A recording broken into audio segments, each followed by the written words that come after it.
இப்போ இளைஞர்கள் மத்தியில் இந்த டாட்டூ வரையக்கூடிய கலாச்சாரம் வந்து அதிகமாகிட்டு இருக்கு. அதுக்கான காரணம் என்னன்னு நினைக்கிறீங்க?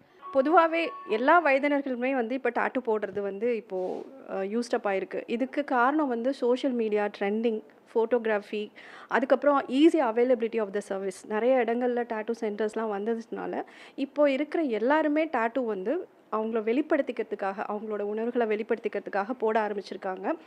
பட் இது டாட்டூ எந்த அளவுக்கு போடுறாங்களோ அதே அளவுக்கு வந்து அதை எடுக்கணும் அப்படிங்கிறதுக்காகவும் வந்து நிறைய பேர் வந்து அந்த போட்ட டாட்டூவை எடுக்கிறதுக்காகவும் வந்து மருத்துவரை அணுகி வராங்க.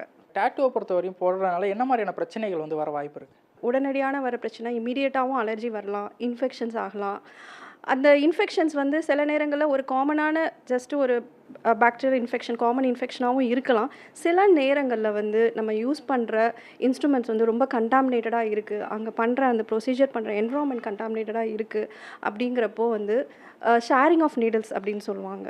ஸோ அந்த மாதிரி ஸ்டெரைலாக இல்லை அப்படின்றப்போ சில வைரல் இன்ஃபெக்ஷன்ஸ், அதாவது ட்ரெட்ஃபுல் வைரல் இன்ஃபெக்ஷன்ஸ் சொல்லுவோம். அதாவது ஹெச்ஐவி இன்ஃபெக்ஷன்ஸாக இருக்கட்டும், ஒரு ஹெப்படைட்டிஸ் பி, சி இந்த மாதிரி இன்ஃபெக்ஷன்ஸும் பரவறதுக்கான வாய்ப்புகள் இருக்குது. டாட்டூ வந்து ஒரு பகுதியில் வந்து போடுறது ஒரு கலாச்சாரமாக இருந்தாலும் உடலையே மாற்றுறது, ஏலியன் மாதிரிலாம் மாற்றுற மாதிரியான சில விஷயங்கள் வந்து செய்கிறாங்க. அது வந்து சரியா? அவங்களோட மனநிலையோட வெளிப்பாடு தான் அது. இது சரி தவறு அப்படின்றத வந்து சொல்ல இயலாது. அது அவங்களோட இண்டிபெண்டன்ட் சாய்ஸ் தான். இப்போ திருச்சியில் வந்து இந்த நாக்கு வெட்டி வந்து டாட்டூ போட்ட சம்பவம் தான் வந்து பெரிய பேசுபொருள் வந்து ஆயிருக்கு. இப்போ அது நாக்கு வந்து வெட்டுறனால என்ன மாதிரியான பாதிப்புகள் வந்து வர வாய்ப்பு இருக்குது? அதாவது டாட்டூ அப்படிங்கிறது பொதுவாக தோலில் வந்து போட்டுக்கிறோம். அது பல தலைமுறையாக பல நூற்றாண்டுகளாகவே வந்து மனித சமுதாயத்தில் வந்து பண்ணிகிட்டு இருக்கோம். பட் ஆனால் இந்த முக்கியமான உறுப்புகளில் வந்து டாட்டூ பண்ணுறது வந்து கண்டிப்பாக விவாதிக்கக்கூடிய ஒன்று.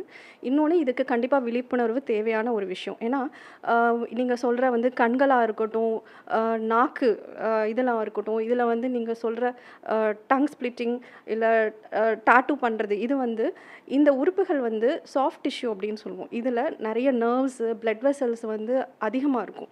ஸோ இதனால் ஈஸியாக இன்ஃபெக்ஷன் ஆகிறதுக்கோ, அதிகப்படியான பெயின்னால பெயின் ஷாக் ஆகிறதுக்கோ, அதிகமாக ப்ளீடிங் ஆகிறதுனால அந்த ப்ளீடிங்கை கண்ட்ரோல் பண்ண முடியாமல் நீங்கள் சொல்கிற அந்த உயிரிழப்பு ஏற்படுறதுக்கோ வாய்ப்புகள் இருக்குது. அது மட்டும் இல்லாமல் அந்த உறுப்புகள் செயல்பாடு வந்து குறைவறதுக்கு, ஈவன் இப்போ வந்து நாக்கு பண்ணுறப்போ வந்து பேச்சு திறன் குறையிறதுக்கோ, சாப்பிட்றப்போ அந்த நர்வ்ஸ் மூமெண்ட்ஸ் குறையிறதுக்கோ வந்து நிறைய வாய்ப்புகள் இருக்குது. கண் அப்படிங்கிறப்போ விஷன் பாதிக்கிற அளவுக்கு கூட வந்து இதில் பாதிப்புகள் இருக்குது. ஏன்னா இந்த டாட்டூ நம்ம யூஸ் பண்ணுறதுல நிறைய டைஸ் அண்ட் அலர்ஜிஸ் யூஸ் பண்ணுறோம் இல்லையா? அந்த டைஸ் வந்து நமக்கு அலர்ஜி ரியாக்ஷன் ஏற்படுத்துறது மட்டும் இல்லாமல் அதில் ஏதாவது ஒரு கண்டாமினேஷன் இருந்தாலோ, இல்லை நம்ம ஆல்ரெடி சொன்ன ஸ்டெரைல் இன்ஸ்ட்ருமெண்ட்ஸ் யூஸ் பண்ணாமல் இருக்கிறதுனாலையும் இன்ஃபெக்ஷன்ஸ் ஏற்படுறதுக்கு வாய்ப்பு இருக்குது. இவ்வளோ சொன்னாலும் வந்து டாட்டூ போட வந்து மக்கள் வந்து அதிகமாக விரும்புகிறாங்க, குறிப்பாக இளைஞர்கள் வந்து அதிகமாக விரும்புகிறாங்க. அவங்களுக்கு வந்து என்ன மாதிரியான தீர்வு வந்து நம்ம சொல்லலாம்? அதாவது டாட்டூ போடுறதுக்கு முன்னாடி ரொம்ப நல்லா யோசிக்கணும். அதாவது இந்த டாட்டூ வந்து நமக்கு தேவையா? இது நம்மளோட உணர்வுகளோட வெளிப்பாடு தானா? இல்லை ஸ்டைலுக்காக பண்ணுறோமா?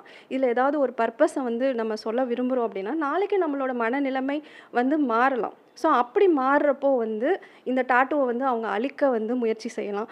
அந்த அந்த டாட்டூ போடுறத விட அழிக்கிறது வந்து ரொம்ப ஒரு டிஃபிகல்ட்டான ப்ராசஸ்.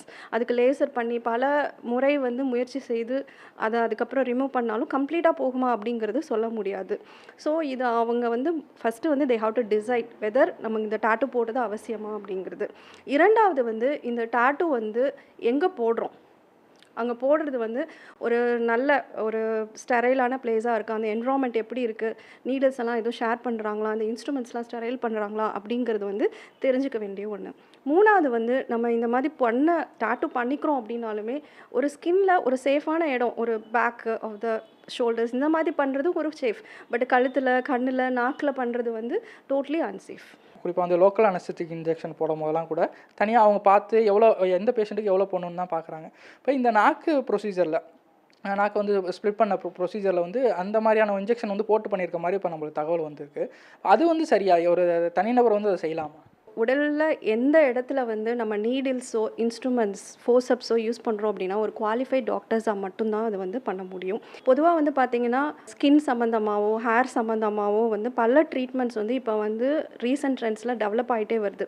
ஸோ இந்த ட்ரீட்மெண்ட்ஸ் எல்லாமே வந்து qualified dermatologist, qualified plastic surgeons இவங்கள அணுகி அவங்கக்கிட்ட வந்து இந்த ப்ரொசீஜர்ஸ் வந்து நமக்கு இது தேவையா, அப்புறம் அதனால் என்ன சைட் எஃபெக்ட்ஸ் வரலாம், இல்லை அதனால் என்ன அவங்களுக்கு ரிசல்ட் எக்ஸ்பெக்ட் பண்ணுறாங்கன்றதை டிஸ்கஸ் பண்ணி அதை சூஸ் பண்ணி டாக்டர்ஸோட சூப்பர்விஷனில் பண்ணுறப்போ இந்த மாதிரி இன்ஃபெக்ஷன்ஸ் வர்றதையோ இல்லை காம்ப்ளிகேஷன்ஸ் வர்றதையோ வந்து கண்டிப்பாக தவிர்க்க முடியும். உடனுக்குடன் செய்திகளை தெரிந்து கொள்ள சன் நியூஸ் பெல் ஐகானை கிளிக் பண்ணுங்க.